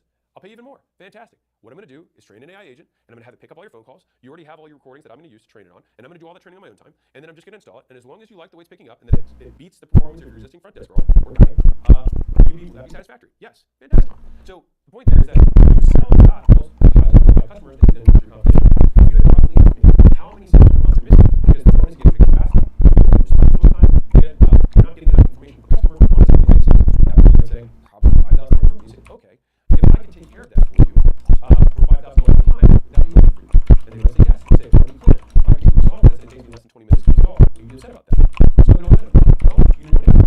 Pay even more. Fantastic. What I'm going to do is train an AI. AI. So you're like, how do I make an AI offer? Okay. AI does the same stuff humans do, right? Right. So the problems that humans solve for other humans are the same problems AI solves for other humans. No one wants to buy AI. People want to buy the solutions AI provides. Just like you don't buy drills, you buy holes. The drill is the vehicle for getting the holes. And so if you want to sell AI stuff or AI solutions or AI implementations, you don't even need to mention AI. You just need to sell the benefit of the experience they will have after AI is installed. Said differently, hey, sometimes your front desk makes inbound calls with highly qualified customers that you can lose your competition. If you had to roughly estimate how many sales per month you're missing because the phone is getting bigger fast enough, people aren't getting responses on time, and you're not getting enough information from the customer on a timely basis, that person might say probably $5,000. You say, okay, if I can take care of that for you for $5,000 one time, would that be worth it for you? And they might say yes. And you say, I want to be clear. If I can truly solve this, it takes me less than 20 minutes to install. Will you be upset about that? So no benefit. Oh, you can do 20 minutes. I'll pay even more. Fantastic. What I'm going to do is train an AI agent. I'm going to have it pick up your phone calls. You already have all the recordings that I'm going to use to train it on. And I'm going to do all that training on. And I'm just going to install it. And as long as you like the way it's picking up, that it's picking up the performance of your existing front desk girl or guy, will that be satisfactory? Yes. Fantastic. So the point there is that you sell AI by selling the problem it solves, like you sell anything else. Don't try and sell AI. No one cares. It's just jargon, and most people who are buying it don't even understand it anyways. So just about what it does. What's in it for you? Always the best pitch.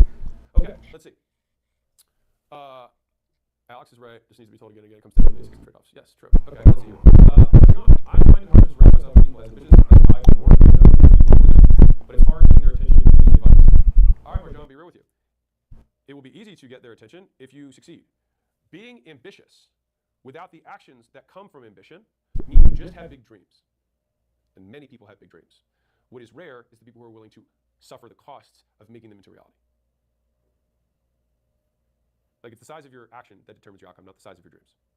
And your ambition is irrelevant unless it's paired with the actions you're willing to back it up with. Okay, James Burke. Alex, you know the benefits of digital business and the benefits you need to manufacturing. I think that in the US, there's going to be AI, because I think it's another way. Manufacturing became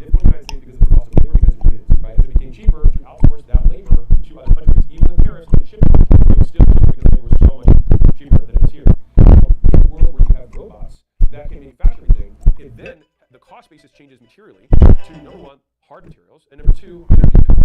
And so a machine right here to serve businesses here is going to be more efficient than a machine built in China to serve businesses here, because you won't have the cost of shipping and you won't have any tariffs associated with delivering to the businesses that are most popular. And so do I think that makes sense in today's day and age to go back into manufacturing in the US? I think if you start from the premise of that as few humans as possible, then the leverage of technology and automation and AI and robotics where it is now, I think absolutely there's opportunities there, if that's what you're talking about. How should I do sales for software agency service while working as a full-time software engineer? I think you should probably pick one because both of those are full-time jobs. So I would just do the one that you want to do long-term more.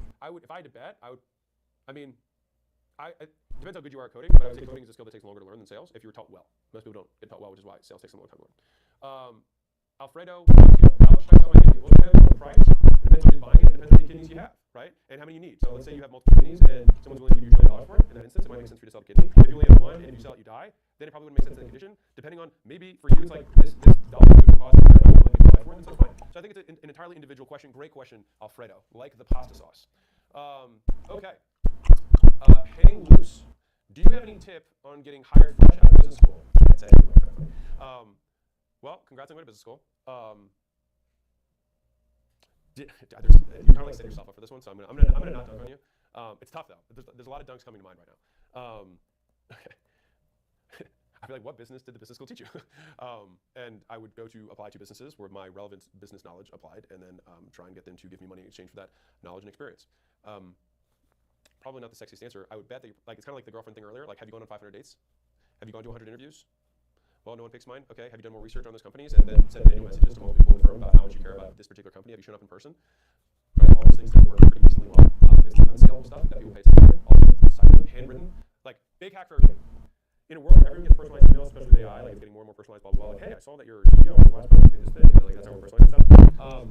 In a world where everything is automated, handwritten cards and physical boxes of stuff will get noticed by more people than stuff you send to the inbox. And so something worth considering for even high B2B enterprise sales, sending physical products compared to the lead cost of getting those types of contacts is negligible. But the response rate and likely the response rate is likely significantly higher. So I think there's some arbitrage that exists there. What is your opinion? I'm not going to touch these two. Nick Procaccio, brand positioning as a solo iOS app developer. Curiously, went too fast. Okay. Eli makes for AI. I run a short form marketing agency for blue collar businesses. Okay. What would be the best way out of the core four to outreach? I already post daily on Instagram and LinkedIn.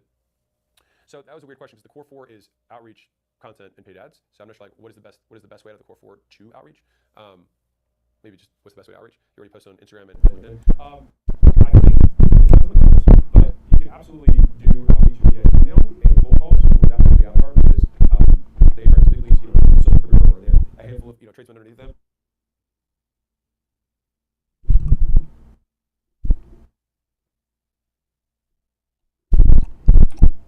Solopreneur or they have a handful of tradesmen underneath them.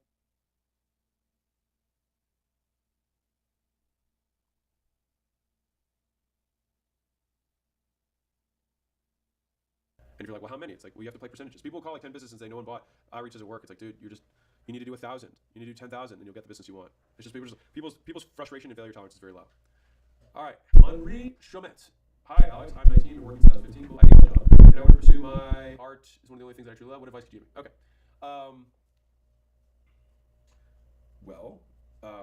Art's a pretty straightforward one. You take your art and you post it on Instagram.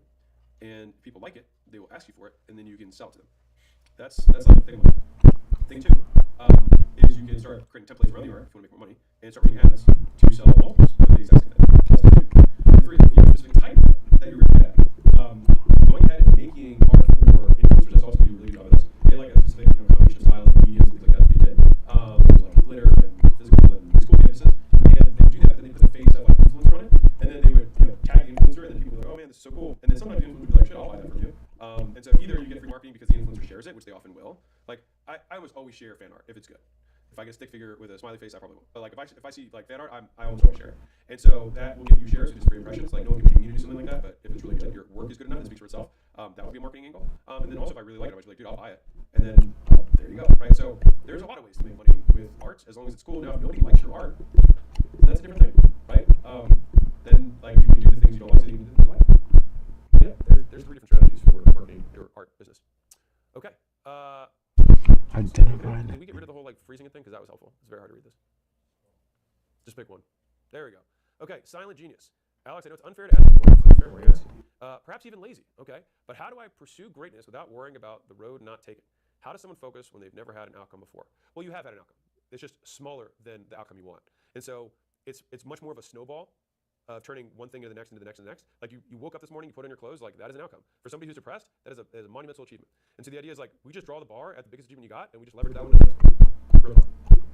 Joel Warren, scaling sales teams. Have you changed your mind on cutting the bottom 10% of salespeople, or do you still suggest that? Also, do you still like incentivize a sales competition every 6 weeks? I would say, yeah, I have a couple tweaks on that. So I used to advocate for cutting the bottom 10% of sales on a regular basis.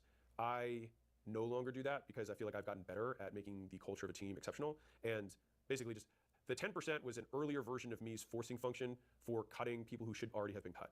I would say that we cut people significantly faster now, so we don't need to cut the bottom 10%. That probably happens by default, but it doesn't have to be done on purpose because we weed people out so fast because the culture's so strong. I can't remember the second half of the question, but hopefully that helps with the, and then the incentive thing. Do we still do, honestly, no, because the sales culture is just so strong. I haven't needed to do that kind of stuff. Leaderboards and small prizes, we still do that on a monthly basis, not on a 6-week cadence, but that works fine. We just now run a monthly cadence for first, second, third, and that has been good enough. All right, RS. Is it worth building a white label SaaS? Well, you're not building a white label SaaS because it's already built. That's why it's white label. Automated low-turn business offering, receptionist, reputation management, et cetera, for SMBs. If the goal is to exit at 4,000 to 5,000 active clients, I don't know who's buying them. If there's a lot of use cases for people buying white labeled SaaS companies, maybe I haven't seen many. So I think you can look at the alternative, which is like you can also just make money, which I think is a wildly underrated way of building reason to build a business. Like you can also just make money, which is fine. And the thing is this: you will work until you die in the game of business. If you don't like the game of business, you will not be in business that long anyway. So if you like the game, you're going to be in the game for a long time. And so the idea that you need an exit path, though cool for the story, as somebody who's been through it, I got right back into business the next day. So we have this feeling of like I want to be done, I want to finish this thing. The reality is like the game keeps going, right? It was around before we were alive, and it'll be around after we die. Okay, let's see, Divanesh or Divya, whatever, Lalwani.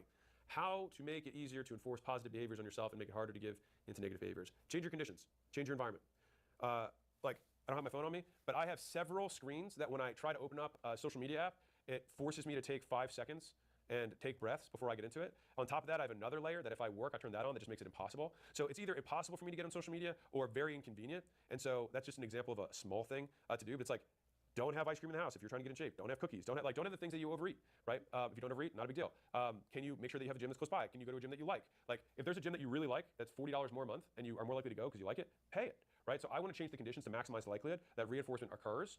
Because like you will not, like, of course you can like give yourself a cookie, like you can do that. But I would say that for me, by and large, the environment does the vast majority of the reinforcing that's going to happen in your life. And so we want to arrange variables around to maximize the likelihood things get reinforced in general. So if you're around 3 or 4 guys who are ambitious, good behavior will be reinforced far more than you giving yourself a high five for reading an article. All right, Christian Malinovic. Alex, what is the ultimate thing worth going for in life according to you? Learning. I think learning, for me, like being a lifelong learner and if we define learning as same condition, new behavior, like I will have the conditions of life that are around me, and if I can alter my behavior in a way that makes me a better person, or more likely to deal with life, that is it. All right. Alex, talk about passion, which is big, just good that I know you talked about before. I actually don't know that one. Creative makeup. Hi, Alex. I'm a creative coder and started venturing into soul NFTs, a tech I'm quite passionate about. But the space lacks trust. Building an online web game, trying to get to money. Is it worth or pivot to Web 2? So Sam Altman said this, and I will quote because he came to the same conclusion I have, and he has more experiences, obviously certainly wealthier than me. There is no perfect answer to how long should you push. He's like, I've spent all these batches. People would always ask, should I quit my startup, or should I push or should I pivot? It is one of the only eternal questions that cannot be answered by anyone but you. I can give you one piece of feedback, which is the longer that you push, the more likely something will work, as long as you're consistently iterating. Like, say differently, if you have 100 bricks and you keep throwing them together, eventually you have something that looks like a building on enough iterations. And so I think the idea is like people quit far too soon, and they don't give enough iterations to have something that has success that you can start improving. With that, friends, countrymen, let me hear yours. I appreciate you. We went through a super tactical sales training. We went through what's that?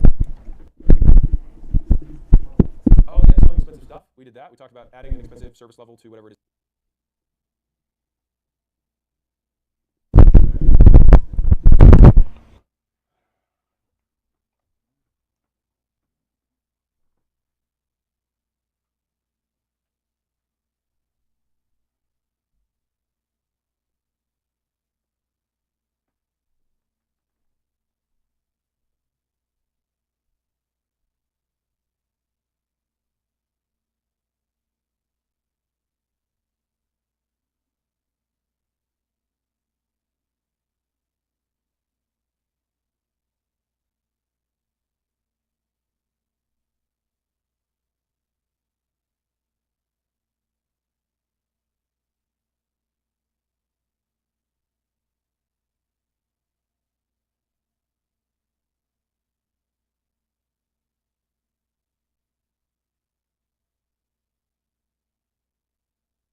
is that you sell and the tactics around doing that. And then we went a little bit broader, talked about some life stuff because based on the data, 25% of you guys approved it, and so there we are. So that was my full coverage for y'all. I love you all. Keep being awesome.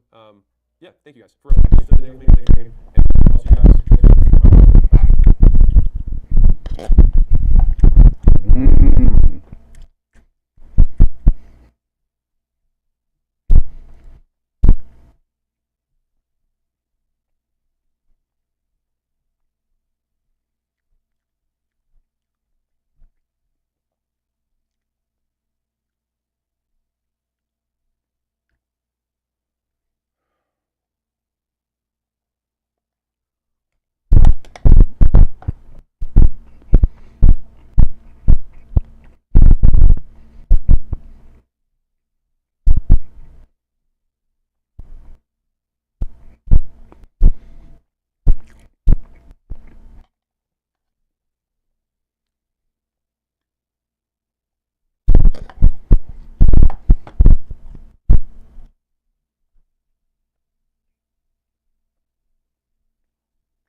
I crossed $100 million in net worth by age 32. I sold my first big company for $46.2 million.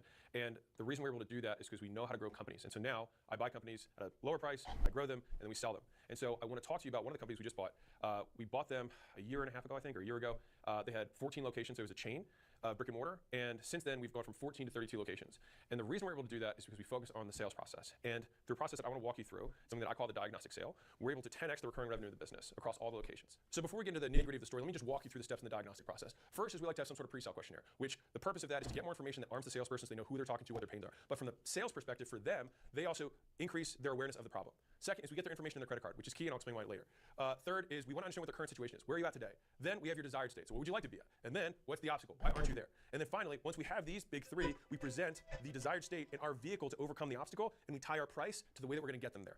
And then finally, we give them an incentive to prepay. So here's the 5 steps that we follow to actually get this done. So number 1 is that we secret shopped the business. So we actually looked into it. We went there, by the way, you should secret shop your own business. Highly recommend doing it. You'll be horrified by what you hear your sales guy say. You're like, I thought we had a script. What are you even doing? Number 2 is from there, this is basically information gathering. We figure out what the constraint is. Okay, where do we think there's big opportunities in the business? Now, you should think about yourself as your own business consultant. If you could buy your business today and look at your business, what would be the no-duh thing that you would do? Now, for this particular business, we thought that they had an offer constraint, which really came down to packaging. We had offer/packaging. Because fundamentally, we're not going to change the core of the business. We're not going to all of a sudden start selling soap when you sell HVAC. Like, that's not going to happen, right? So the core of the business can remain unchanged. It's how we're going to package the services we deliver or that the services we sell to a customer. How we're going to get them to perceive what we're selling. We gathered the data. We figured out the constraint was that they should get way more rebookings, which I thought was an offer and packaging issue, which is we need to sell the solution, sell the goal. And so number 4 is, okay, if we assume that we're going to make this new transition to this new offer, new packaging, we have to anticipate, so we call it killing zombies, which is one way of putting it. You anticipate the obstacles or objections that people are going to throw at you ahead of time. Write this in neon marker above your sales team, which is, it's way harder to get someone to buy after you presented the price, because now they're like, he's trying to sell me.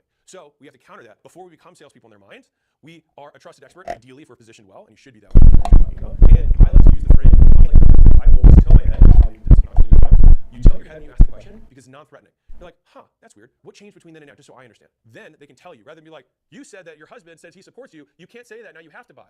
It doesn't work that way. If you win the argument in a sale, you lose the sale. The only way that you win the sale is being willing to lose being right. And so the 5th step, and this is the ongoing step, is that you implement the diagnostic sales process. So it's implementation. So now that I just outlined the 5 steps, let me deep dive into the implementation of the actual business and how we did this. With this particular business, when we bought them, I spent 4 hours with our director of sales, and we outlined the new sales process we wanted to implement. And as soon as we implemented that sales process, we 4x'd LTV per customer, meaning how much people paid us. It went from 200 to 800. So really big jump. And the crazy thing about this is that we didn't change what we delivered. We only changed how we presented it. And so this is the key of how we create value, how we scale companies, how we grow companies. And many companies keep these things as secrets, as their special sauce. And I just fundamentally believe that the more we put out, the more we get back. And so that's why I operate this way. All right, so I will hold nothing back. And this is something that I call the diagnostic sales process. Now, to be very clear, the diagnostic sales process is one of 2 different sales, or maybe 3 different sales processes, big picture, that you can have in a business. One is a transactional sale, all the way on this extreme. So on one side, you've got transactional sales. And on this side, you've got enterprise sales, which is like relational sales. Like if you think about you're selling some big Fortune 500 company, you have to get stakeholders involved, get budget approval, there's all that stuff. And on the transactional side, you've got like high velocity sales, we're talking 20, 30 minute sales, a guy who stands in front of the car wash sells car wash, somebody sells gym memberships, transactional. And then you've kind of got like this middle where you might sell something that's a little bit higher ticket, but it's a little bit more custom, right? Now, what we did was I took their sale from here, a purely transactional sale, and moved it towards custom, right? Now, in a transactional sale, you typically fit the customer to the product. And so let's say that I sell pens, all right? So I sell pens. If somebody comes in, I'm going to basically spend all my effort listening to what they say they want and then telling them how this pen fits their needs. Or I have to basically say your needs are wrong, let me educate you more, and this actually solves all your problems, right? And so those are the only two parts you pay in a transactional sale. Now, the advantages of having this type of sale is that it's really fast, they tend to be lower ticket in general, and from an operational perspective in the business, you don't need to program anything. And so you get the sales team and the sales process to basically orient everyone like a funnel down to one solution, and then you just make a ton of these solutions, and you get lots of efficiencies because you only have to produce one thing. This, the custom sale, is a harder sale, sorry, easier sale to do, but harder on the operational side. And so the magic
live stream.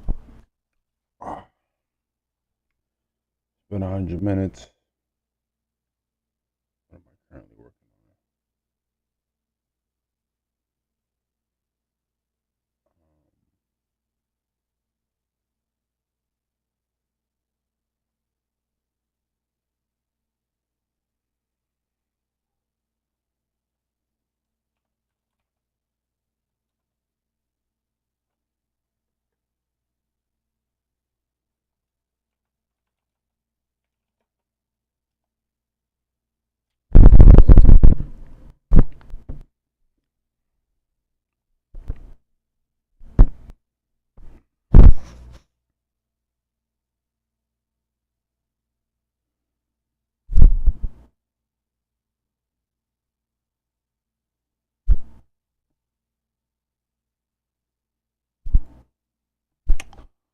All right, it's been a pleasure. It's pretty late right now. I got 100 minutes in.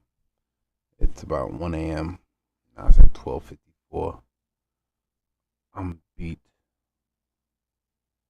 Tomorrow, I'm gonna get off. That's my off day start. And I get the weekend. The day after tomorrow.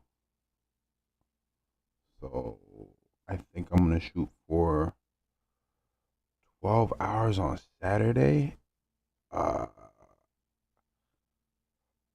gonna be in bed at 9 tomorrow. We're gonna be early tomorrow. And then if goes according to plan, I'll wake up at 3. What's 5? 5 to 5 is plus gym. 4. Yeah, we'll see. 5 to 5. What's half of 5? 11? 5 to 11. Chill for 2 hours. Chill for 3. How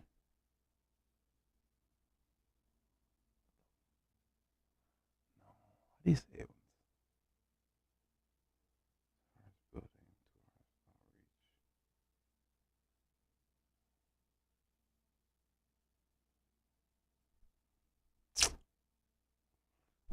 Something. I'm gonna work on. I really am. It's gonna be a blast. I'm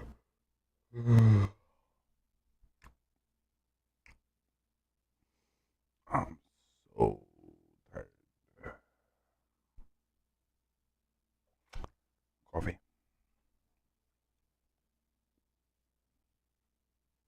So I'll say for a recap,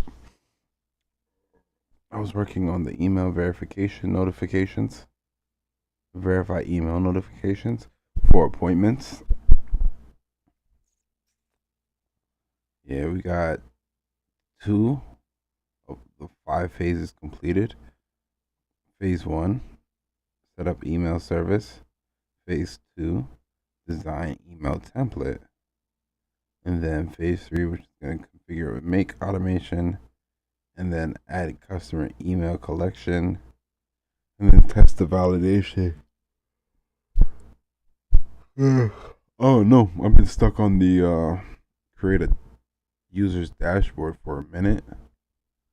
And I'm just gonna sit back and let, the homie Demi take care of it. So by that time, when it's done,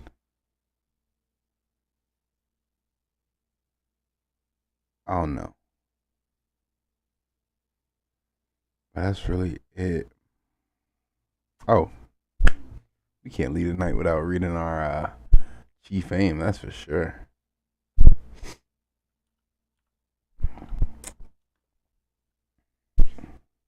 We go pray about it.